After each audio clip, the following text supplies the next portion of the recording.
Welcome, and on behalf of ADL Central, Pacific, and New England regional offices, thank you all for joining us today.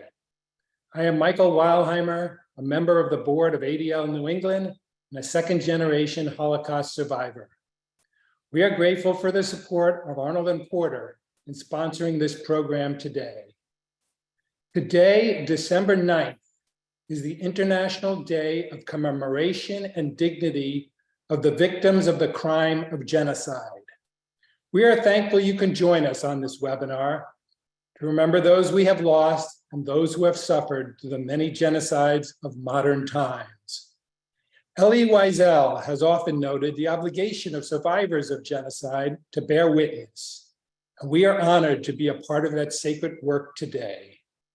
We each have a responsibility to learn from the past and become alert to hate in our communities. Our discussion today will focus on the remembrance of victims of genocides and how those responsible are brought to justice and what each of us can do as upstanders.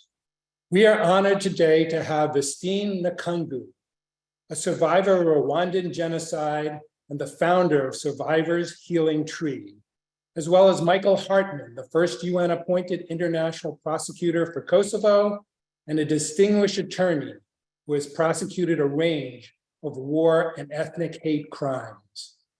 I'm now pleased to welcome Velina Agbabian, a member of the Board of Trustees of the Armenian Assembly of America. Over to you, Velina.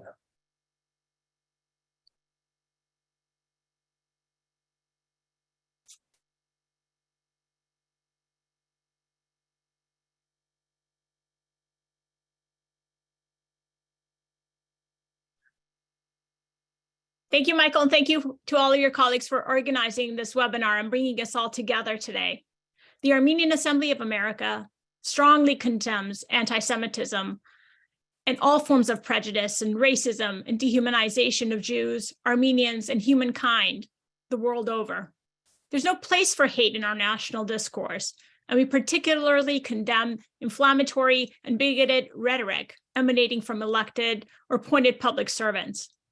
As the progeny of survivors of the Armenian genocide, December 9, the International Day of Commemoration and the dignity of the victims of the crime of genocide and the prevention of this crime is a significant day for all Armenians. I take special pride in the fact that the Republic of Armenia initiated the resolution for this concept at the United Nations on the occasion of the centennial of the Armenian genocide. This timely concept is now adopted around the world. We were pleased to partner with the Anti-Defamation League and the Jewish Community Relations Council of Greater Boston in successfully advocating for the passage of S2 557, an act concerning genocide education. It passed in the Commonwealth of Massachusetts in November 2021. It's encouraging that 16 states, and most recently the state of Wisconsin, now mandate the teaching of the Armenian genocide alongside the teaching of the Holocaust in their public schools. Massachusetts and California were pioneers in adopting such legislation. Our collective efforts prove that together we are stronger and that we must support one another as we work towards truth, peace, and justice. We must continue to educate the future generations in hopes that the lessons of the past will prevent atrocities of the future. Indeed, the tragic histories of Jews and Armenians are intertwined. The U.S. ambassador to Sublime Porte, Henry Morgenthau's cables to the U.S. Department of State, clearly described the horrors faced by Armenians in what he called a campaign of race extermination. Ambassador Morgenthau helped save many Armenians, and his example prompted other prominent American Jews to denounce the Armenian massacres. Encounters with Armenian genocide survivors in Jerusalem inspired European Jewish author and intellectual Franz Werfel to write the novel, The 40 Days of Musadach, which depicted the successful self-defense of Armenians battling the Ottoman Turkish military on Mount Moses near the Mediterranean coast. Werfel's novel about the Armenian genocide inspired Warsaw and Vilna ghetto fighters to resist the Nazis. Among the rescuers of Jews during the Holocaust were dozens of Armenian families who had survived their own genocide and had fled and settled in Austria, Crimea, France, Hungary, and Ukraine.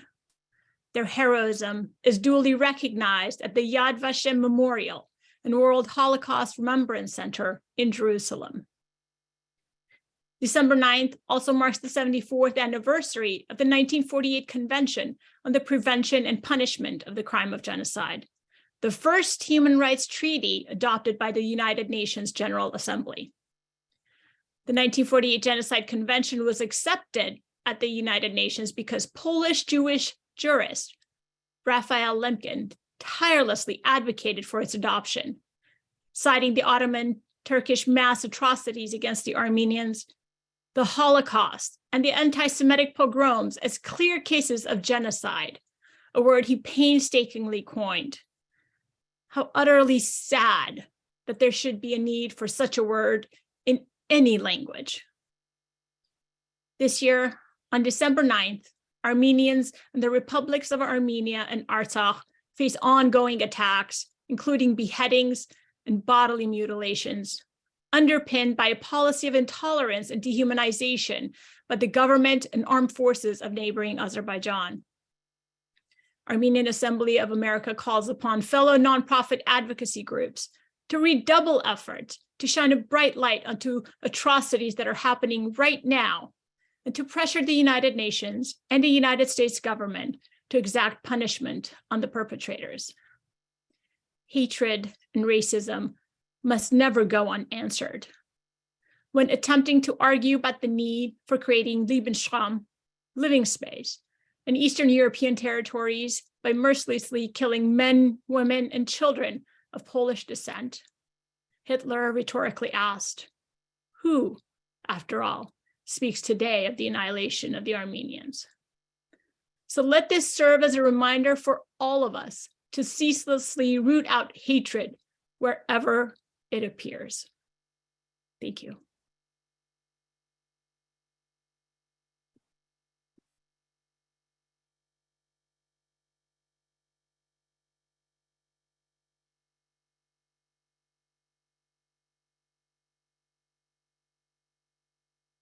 Thank you, Valina, for those very moving and inspirational remarks and reminder of how the past informs the present.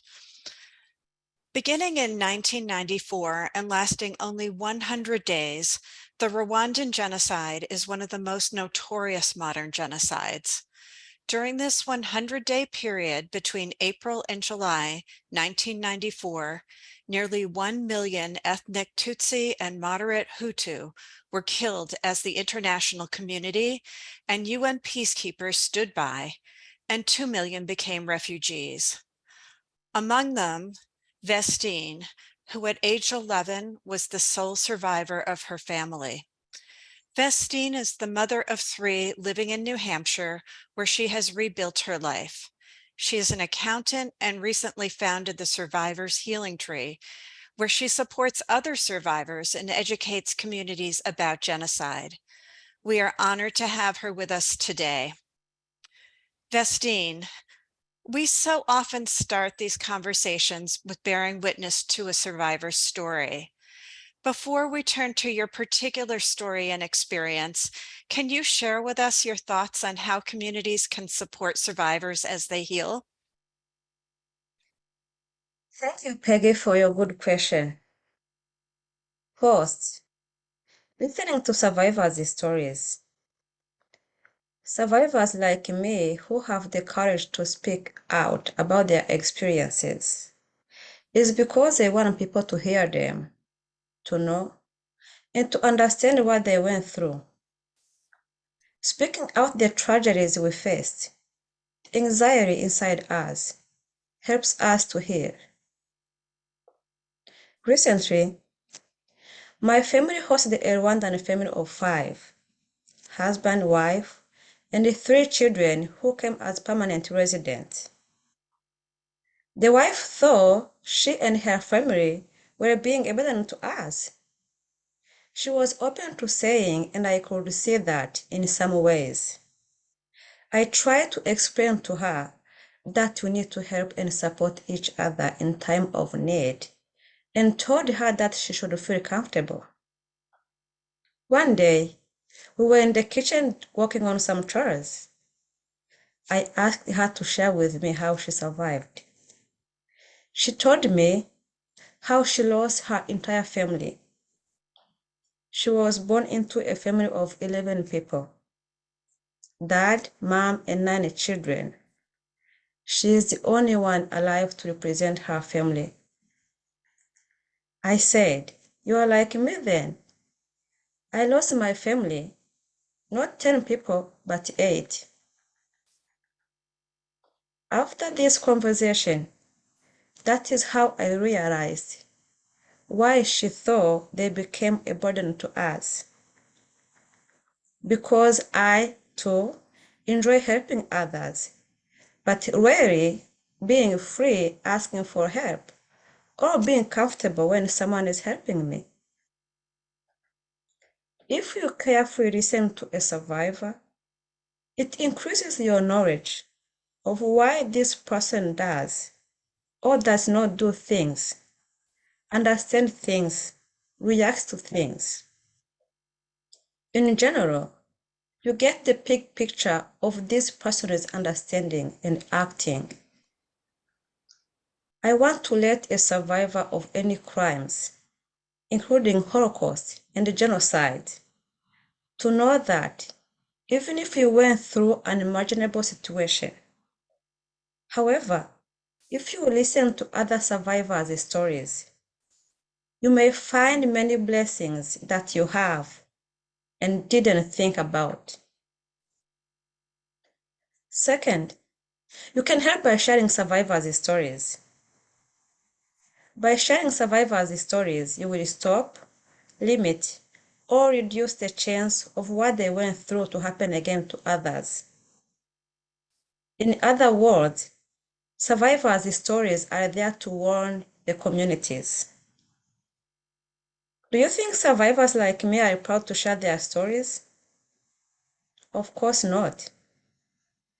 In human nature, we like to share and listen to good news, then hide the bad news. On one side, speaking out about the experience the survivors faced is a big step to healing. And on the other side, it should be a learning and wake-up call for the communities to consider. Finally, you can help by taking action. Normally, if someone has a chance to get a warning, that person should take the warning seriously, then act and take precautions to protect himself or herself from the danger. I urge whoever listened to my story to act and stop what I went through from happening again, especially to innocent children who have zero participation in these tragedies.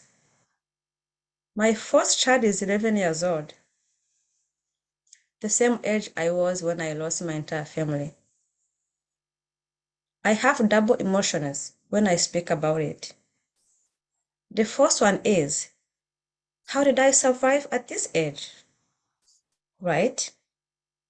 The second one encouraged me to speak out about my life journey to adults who could act, and no more children could face the same tragedies that I faced. Thank you. Thank you for sharing your story, which we're honored to hold right now. I mean, it's moving, it's emotional, and we are so grateful to you to inspire us to heed the warnings of survivors like you. Thank you. I know that you returned to Rwanda in 2018 with 2 of your children. Um, and I'm wondering if you could share with us a bit about how that experience was and what you hoped your children would learn from that visit to the land you had to leave. Yeah, thank you. In the summer of 2018, me and my 2 children went to visit Rwanda. It was the second time for my son Ellis, who is 11 years old now, and the first time for my daughter Era, who is 10 years old now. It was a long journey, but they enjoyed it, And me too, I was happy to meet again with family and friend and introduce my children to them. I brought the children to visit memorable places that I record with my journey's experience. They saw my fourth school, the refugee camp I lived in for a few months during the genocide, the thorns bushes where I hid when people pursued me, and memorial grave that has many people, including my man, 6 siblings, grandma, uncle, friends, and neighbors. On the good side, we visit the Akaja National Park, located on east side of Rwanda, to see different animals: hippopotamus, giraffes, zebras, crocodiles, etc. It was a short vacation, but with lots of fun, memories, and celebration. And I was so happy because the kids enjoyed it. In general, the visit for Rwanda was needed, and we will keep this tradition as much as we can to go back there as they grow and learn more about Rwanda. Thank you for sharing that. You are in the state of New Hampshire, which is a state that recently adopted mandatory genocide education. Have you had the opportunity to speak to students, and what do you tell them? Yeah, first I want to thank the leaders of the state that allow the students to learn about genocide. I believe the program has a good impact in avoiding the future genocide. Second, I want to encourage the leaders of the other states to follow suit. Our children need to know the history and learn from our experience without falling into the trap that our ancestors fell into. Finally, my plan is to reach out to the school leaders and to introduce the idea and the purpose of Survivors Healing Tree to the student as a model example by sharing my experience. So far, I haven't spoken to the school age yet, but this is on my to-do list. Recently, I had the opportunity to be with the New Hampshire Commission of Education talking about our youth. Thank you. No, thank you, and thank you for the initiative you've taken to turn what is a very, very deep tragedy that you endured and using it to teach the community and teach our students. And these lessons are so important, but they must be so difficult for you to tell and retell time and again. Yes. Our communities are, communities such as the Rwandan community is often defined by the tragedy they experienced. But there's so much more to learn about the richness of the culture. And before we turn to the conversation with the prosecutor, would you like to share a bit about the richness of the Rwandan culture and community? Yes, I would like to do that. After the tragedies Rwandans faced, the leaders implemented a powerful culture called unity and reconciliation. This culture helps many people to heal by repentance from the killers and forgiveness from the victims. Many Hutus were in jail for killing their Tutsi neighbors, family members, teachers, religious leaders, and the list goes on and on. In reality, many Hutus, including the youth, became the tools to use to spread the hate and division by their top leaders' plans to eliminate the Tutsis. The reason you should be careful of what we teach to our youth is because they are easy to manage and to use. So let's help them to unlock the right door for the future. Not everybody could easily adapt to this new culture, but the process went and is still going well compared with the weight of the situation. And I wish all Rwandans complete healing. Beside the genocide history, if you have a list of good places to visit, please include Rwanda on your list. It is a tiny country just in the middle of Africa and is about the state of Maryland, just only 10,169 square miles. It is a beautiful country with the nickname Land of Thousand Hills because of the mountains.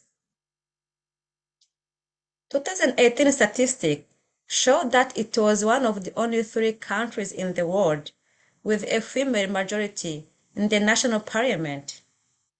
It had 61.3%. Based on 2020 demographic, Rwanda has one of the youngest populations in the world, with the average age being 19 years. Rwandans are very welcoming people. Their hearts are open to everyone, and their stories will move you. Thank you.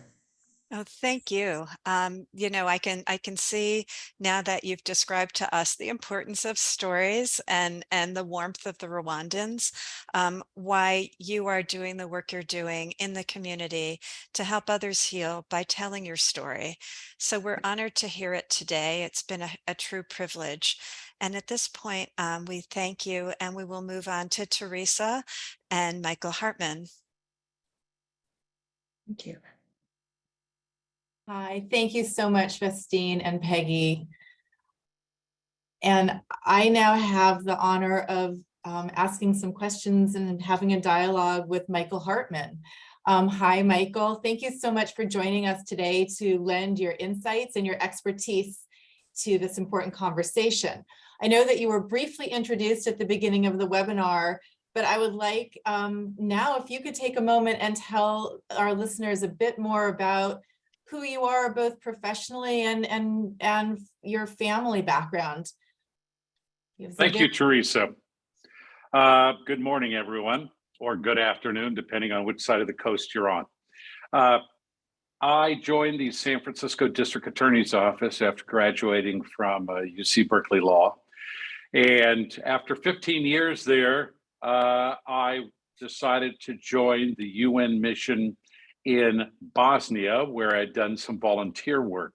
So after 3 years there, I was then appointed as the first international prosecutor to do war crimes, terrorism, and other hate crimes in the Kosovo courts, not in The Hague, but there. And it was during those 5.5 years that I prosecuted war crimes, including one case that went on appeal of genocide. In terms of my personal family, my father's side of the family lived in Gelsenkirchen in then West Germany until Kristallnacht. Then under Kindertransport, he made his way with his brother and sister to Amsterdam after the Nazis invaded there. He was hidden by a Catholic convent in Belgium, the Liège. And I've had family, including who would have been my Aunt Betty and my grandfather Max, perish in the Holocaust. Thank you, Michael. So given that, I know that the prosecution of atrocious war crimes and crimes against humanity and genocide has a heightened importance to you. After your work in Kosovo, I understand that you worked in many other countries in this area. Can you tell us a bit about that as well? Sure. I'd say 10 years of that was in Afghanistan. And I would say that in Bosnia, Kosovo, and Afghanistan, one of the things we worked with the local national governments is to make sure that their criminal codes and penal codes had the crime of genocide in their definition of crimes. And that's one thing that through UN and other programs, we managed to do. Talk to us a little bit about that. What is actually the legal definition of genocide? When we hear that word a lot and we all think that we know what it means in our heart, but I know that there is a technical definition. Yes, and as Ms. Agbabanian said earlier, a Polish law professor and lawyer by the name of Raphael Lemkin is the one who came up with first the word genocide in 1944. And the word genocide comes from the Greek genos, or race and tribe, and side, killing. And that was, of course, after the Holocaust, as well as the targeted actions against Armenia, the genocide there by the Ottoman Empire. And the definition has two things legally. One is a mental element and one is a physical act. So the mental element is that the prosecution must prove the intent to destroy, in whole or in part, a national, ethnic, or religious or racial group. Now, that's not a political group and it's not cultural destruction. That has to be the intent.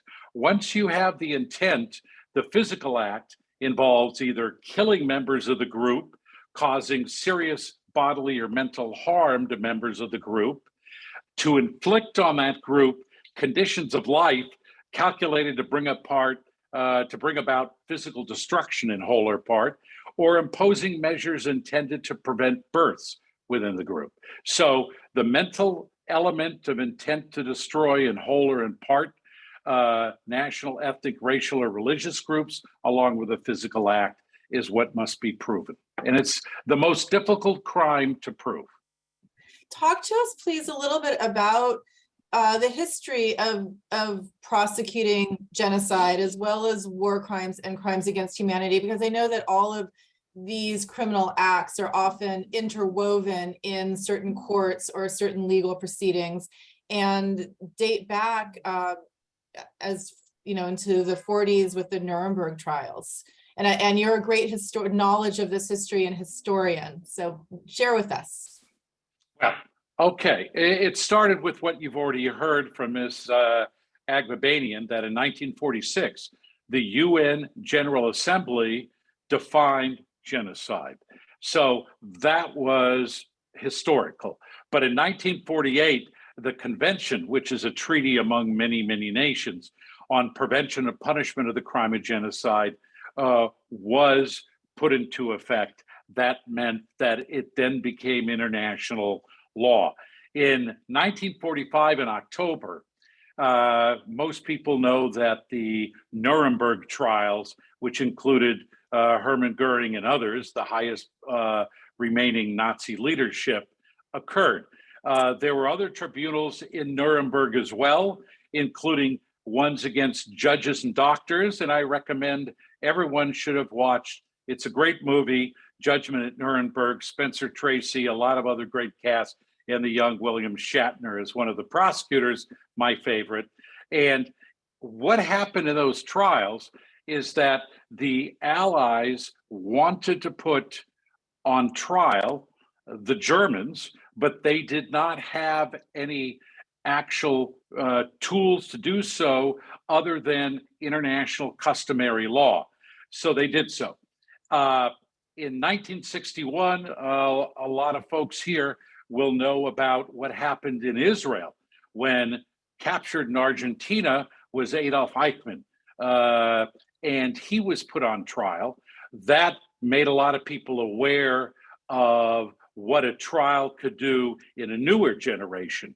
In the 1970s, you had the Cambodian Khmer Rouge committed genocide that killed estimated 2 million people.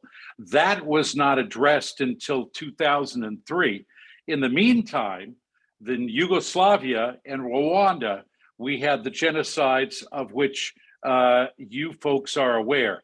Rwanda and Bosnia resulted in the UN Security Council agreeing to establish two tribunals, the International Criminal Tribunal for former Yugoslavia and the International Criminal Tribunal for Rwanda. And those ended up actually defining with international case law in a structure of a tribunal in The Hague, genocide cases. The first genocide case that found genocide was 1994. That was at the ICTR, Rwanda, for the 1 million genocide victims, mostly Tutsis, and it resulted in 61 convictions over the time of that tribunal. I'll stop there because as a lawyer, I tend to talk too much. No, this is fascinating. And as an evolution, I know that eventually we saw the establishment of the International Criminal Court and the Rome Statute. Can you tell us a little bit about that? Sure. After you had the ICTR and the ICTY and the work they did, the first inciting of genocide case came out of the ICTR, as did the first genocide conviction of Mayor Akiyesu in 1998, the first prime minister and head of state to be convicted of genocide.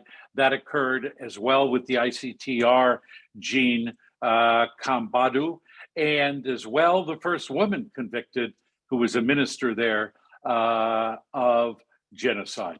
So what happened is there was a big push by the UN, by international and national NGOs, including this organization and many others. And as a result, in 1998, the US and other countries signed with great anticipation the establishment of the International Criminal Court, which, like the 1948 Convention, is a treaty among many, many countries that resulted in the ratification in the establishment in 2002 of the International Criminal Court. Unfortunately, the United States, Russia, China, Israel, Armenia, Iran, Sudan, even Ukraine, none of them ratified or are party members to the ICC.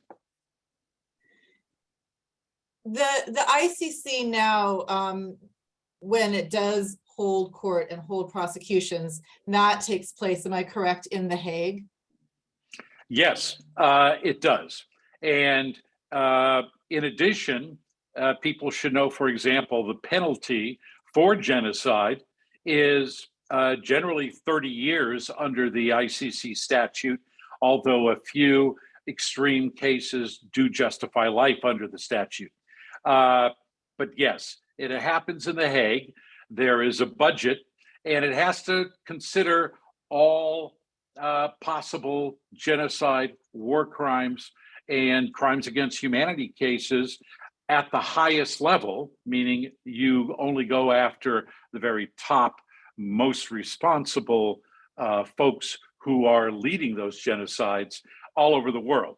So that means that it cannot take care of the cases of genocide, war crimes, and crimes against humanity that are done by less than the most culpable members of societies. Okay. Now, you mentioned what the outside penalties of 30 years of imprisonment are. Can we talk a little bit more from your perspective, Michael, in addition to the incarceration of the perpetrators, what are some of the other important factors, societally speaking, of prosecuting these crimes? Because I think it's more than just the incarceration. Certainly. Incarceration means the person, you hope, because they're incarcerated, they're incapacitated, they can't do it again. The most important is deterrence, to try to show that in the future, people who do genocide, who order it, who are part of it, will be held accountable. There's been an impunity due to the absence of credible enforcement. Before the ICC and the ICTR and the ICTY, what would happen is you would have, such as in Cambodia in the 70s, you would have a genocide and you would have no accountability for it. And the ICC is the court of last resort. If the country, in country, does not do the prosecution, then the ICC can do it. That puts a warning to the perpetrators, including during the actual genocide. If it is continuing, there is local and international publicity. There is an investigation going on. There is hopefully shame. Now, sometimes it takes a while for this to work. Due to what was happened in Darfur, the Sudanese head of state, al-Bashir, he could travel even after the arrest warrant was released by the ICC around Africa, because it doesn't have, well, we'll get to that, but there are problems with enforcement. And it took a number of years before finally, after he was removed from power by the Sudanese people, at that point, he was indeed, it was enforced against him, but it took that long. And still at this point, there is a need for trials against many who did the genocide, but at least it seems to have forced them out of power where they continue to do it.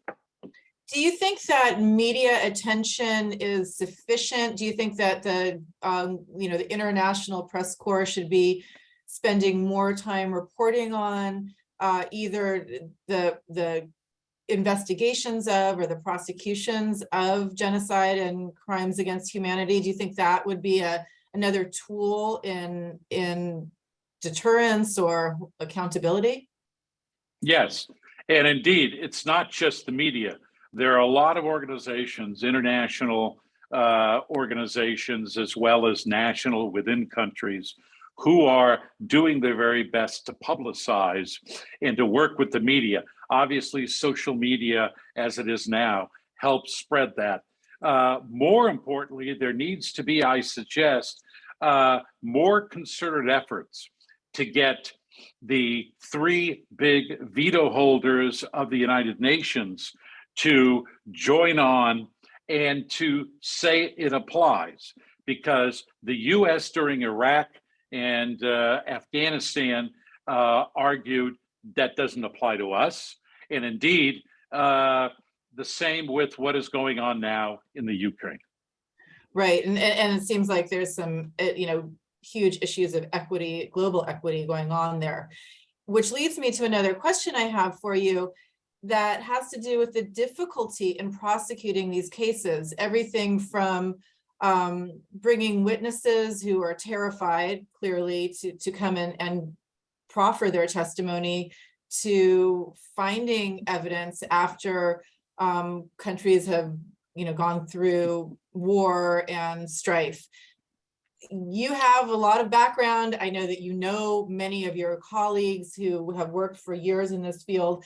Can you share with us some of what you believe are the most startling difficulties that that present to prosecutors and to courts in bringing about accountability and Sure. convictions? First of all, again, the ICC has a prosecutor. They do not have a police force. They have investigators, but they do not have police powers in countries. When I was in Bosnia with the UN, we used to carry around a list of pictures of those who were charged or suspected of war crimes, but the certain elements in governments did not want to arrest some of them.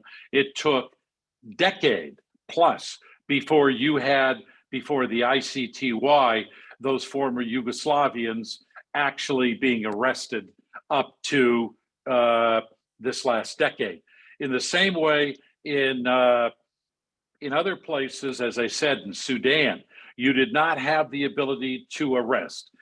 You also have to understand that if a party is not involved, that means it is very difficult to get them before the ICC if they are not a member of the ICC convention known as the Rome Statute.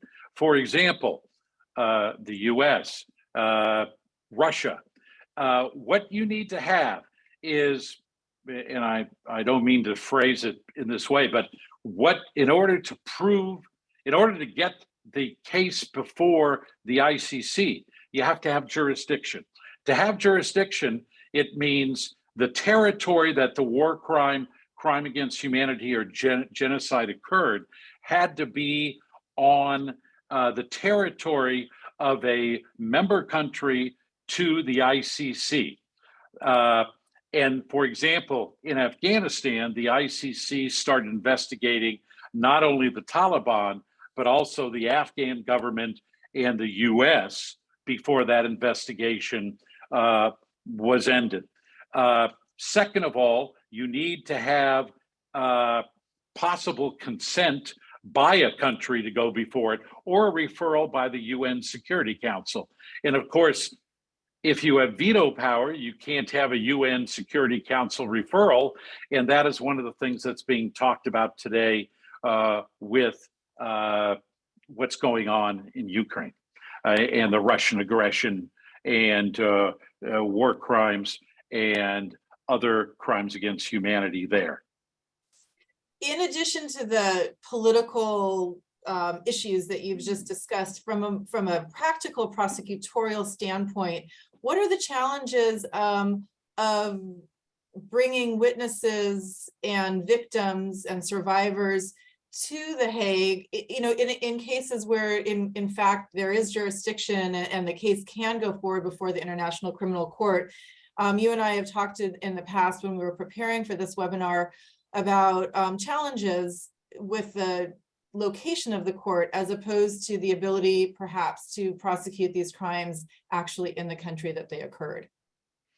Teresa, there's a balance, because for the very highest levels, such as heads of state, it is very, very difficult, as was seen with war crimes against Kosovar Albanians, to do that as we did within the country. So sometimes the distance helps, especially in terms of ensuring, if you give witnesses protection, that they are willing to testify. However, not all the time.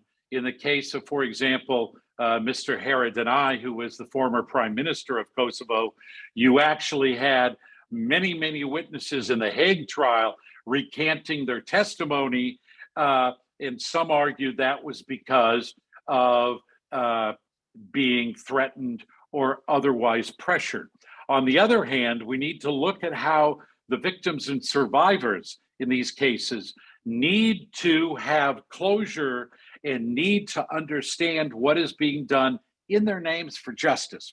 And the ICC at this point has really opened up victims' rights to allow victims in the ICC cases to participate in those judicial proceedings, even to apply for reparations. I think there's over 15,000 applications. There's a trust fund for victims that the ICC has set up, and there's, I think, 80,000 plus applications for that. It's known as restorative justice, where the victim's witnesses, it's not just their ability to testify and get some closure. It is to see how the process works and to feel you are part of that process. Unfortunately, for those who are involved, say, in genocide, at the levels of, say, the lower generals, colonels, majors, and below, it is virtually impossible, given the number of those cases, to do it, say, at an ICC level. So there have been suggestions, as we have seen in other places, that includes Cambodia in the 2000s, that includes what went on in Bosnia and Kosovo, to have what's known as hybrid courts that are within the country where the war crimes or genocide occurs. And that means you have international and national judges and prosecutors working together in a very transparent system that is right there where anyone in the society who are the victims in those cases can fully take part. Michael, thank you so much. You're a wealth of knowledge, and I could talk with you all day about this, but I'm going to end our conversation now and hope that, as you've explained, these courts and these prosecutions have the dual purpose, of course, of holding the perpetrators accountable and punishing them, and also lending a sense of justice and closure and confidence to victims and survivors of these atrocities. So thank you very much for joining us today, and we wish you well and happy Friday, and hope you have a good weekend ahead, Michael. Thank you so much. And now, Thank you. I am going to turn our attention to Seth Brisk, the regional director here in the Central Pacific region. Good afternoon, Seth, or good morning. You've now heard the really interesting explanation from Michael Hartman, and the we've heard from Vestine and Valina. I want to turn now a bit to education and how we are going to move forward. I understand that recently the governor of California, Governor Newsom, appointed you to a newly created council on Holocaust and genocide education. And I know that this council has its genesis in legislation here in the state of California, and around the country, we have seen similar legislative efforts in other states. Can you tell us a bit about that? Sure. So the creation of this council is actually was part and parcel of a piece of legislation that was introduced and working its way through the legislature in California. This is actually based on an ADL model, which we encourage states to adopt to ensure that Holocaust and by extension, other forms of genocide are part and parcel of the curriculum in individual states, and make sure that those lessons of the past are taught to the generations of the future. And so what happened was Governor Newsom saw this as so important, he didn't want to wait for the passage of the law. He took, in essence, one of the recommendations and went ahead and established this council. And I'm very humbled and honored to be appointed to this council to work alongside educators and policymakers to make sure that those lessons are learned. Looking at where we are at this very point in time, why do you think that this council and legislation that encourages the teaching of genocide and Holocaust is so very important? Well, I mean, we've heard some of the reasons why right here in this session today. But let's just take the Holocaust as one example. It's perhaps the most well-documented event in human history. And yet we have recent studies that show that over 60% of millennials and Gen Xers do not fully understand or appreciate the scope of the Holocaust. Even more shockingly, 11% of them thought that the Jews had caused the Holocaust. So there's this level of shocking lack of knowledge about the Holocaust, about its implications. We've seen the spread of Holocaust distortion and denialism online, leading to actions on the street and in real life. Most recently, throughout the course of the pandemic, we've seen Holocaust denial and distortion used as an implement of advocacy or policy, or simply as a way for extremists to try to get across their agenda. So there's all those negative aspects, but there's also something else, which is we know through ADL's research that Holocaust education is a very effective way to not only build knowledge of the specific event, but to build empathy and better tolerance of one another. And so it has broader implications. And of course, very sadly, very shockingly, we are still seeing there are active genocides going on as we speak, for instance, against the Uyghurs in China. Also, it seems to me that at this point in time, individuals who are themselves survivors of the Holocaust are dying. We're losing them from age. And so the lack of firsthand storytelling and firsthand accounts is fleeting. That's right. So it's very important for us to look to new and develop different types of education modules to be able to impart the lessons of the Holocaust and to talk about other forms of genocide that aren't necessarily dependent upon a survivor coming and speaking directly at a school. And so that's part and parcel of, again, the work of the Holocaust and Genocide Education Council in California, because we're looking at the Holocaust and also other forms of genocide, both past and more recent and present.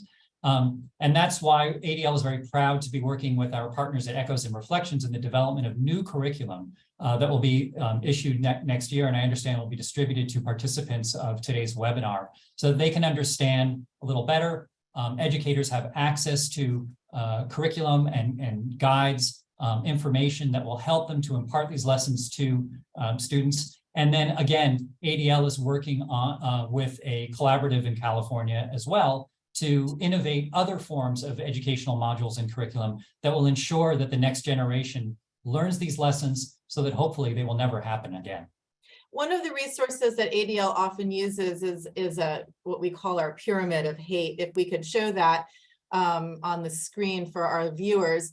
Seth, can you talk to us just in a few moments now about the tool that our viewers are seeing on the screen? Sure. So this is a, this is something that ADL uses. It's a visual reminder of about bias and why it's important to stop bias at its earliest possible moments. So we should recall that we all possess bias at an earlier time in human development. That might have been a good thing because trying to process millions of bits of information can be very difficult. So a noise that you might hear could be quickly determined to be whether it's a potential meal for you to have or whether we were to become a meal.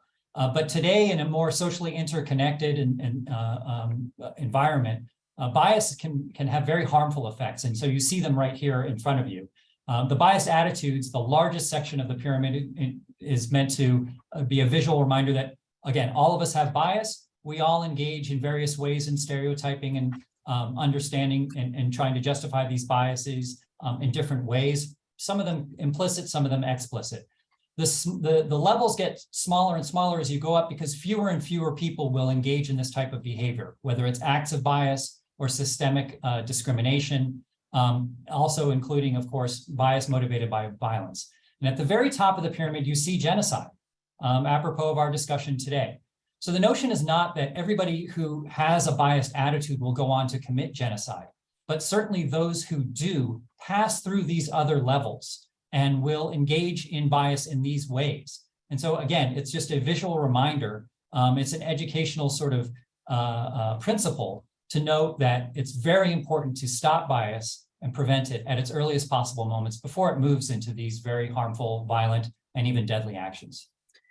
Seth, thank you so much for that explanation. And I know that you and all of us at ADL hope to see these programs adopted nationwide because, as you mentioned, it's so important that the teaching continue.